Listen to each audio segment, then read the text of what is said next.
ராயப்பேட்டை அரசு மருத்துவமனை புற்றுநோய் துறை தலைவராக இருந்த மருத்துவர் சுப்பையாவுக்கு எதிராக பெண் மருத்துவர் பாலியல் புகார் அளித்த விவகாரம் தொடர்பாக காஞ்சிபுரம் மருத்துவமனைக்கு பணியிட மாற்றம் செய்யப்பட்டது மற்றும் பணியிடை நீக்கம் செய்யப்பட்டதை எதிர்த்து மருத்துவர் சுப்பையா தாக்கல் செய்த மனு மீதான தீர்ப்பை தேதி குறிப்பிடாமல் தள்ளி வைத்தது சென்னை உயர்நீதிமன்றம்.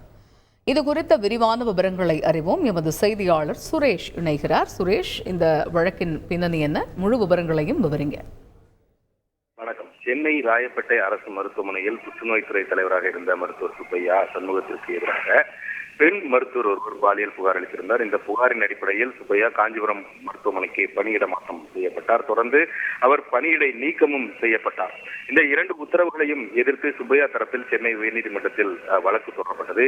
இந்த வழக்குகள் நீதிபதி இளந்திரையன் முன்பு இன்றைக்கு விசாரணைக்கு வந்தன. அப்போது மருத்துவர் சுப்பையா தரப்பில் ஆஜரான வழக்கறிஞர் செவிலியர்கள் உடைமாற்றக்கூடிய அறையில் யாரோ கேமரா வைத்து படம் பிடித்துள்ளதாகவும் இது தொடர்பாக சுப்பையா தான் காவல்துறையில் புகார் அளித்ததாகவும் வாதிட்டார். மேலும் அந்த வீடியோவில் இருப்பது சுப்பையா அல்ல எனவும் அவருக்கு எதிரான புகாரின் மீது விசாரணை நடத்திய அந்த விசாரணை குழுவினுடைய அறிக்கையை தாக்கல் செய்ய உத்தரவிட வேண்டும் எனவும் அந்த வாதத்தில் அவர் கோரிக்கை விடுத்தார். இந்த வாதங்களை மறுத்து அரசு தரப்பில் முன்வைக்கப்பட்ட வாதம் என்னவென்றால், சுப்பையாவுக்கு எதிராக இதுபோன்று புகார்கள் தொடர்ச்சியாக வருவதாகவும் இவரை போன்ற நபர்களுக்கு நீதிமன்றம் கருணை காட்டக்கூடாது என்றும் அரசு தரப்பில் வாதிடப்பட்டது.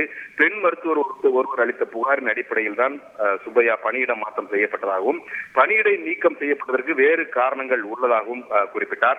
மேலும் மருத்துவமனை என்பது கிளப் அல்ல எனவும் உரிய விதிகளின்படியே சுப்பையா பணியிடை நீக்கம் செய்யப்பட்டிருக்கிறார் என்றும் அரசு தரப்பில் விளக்கம் அளிக்கப்பட்டது. இந்த வழக்கில் இருதரப்பு வாதங்களையும் கேட்டுக்கொண்ட நீதிபதி மனுக்கள் மீதான தீர்ப்பை தேதி குறிப்பிடாமல் தள்ளி வைத்திருக்கிறார். தகவல்களுக்கு நன்றி சுரேஷ்.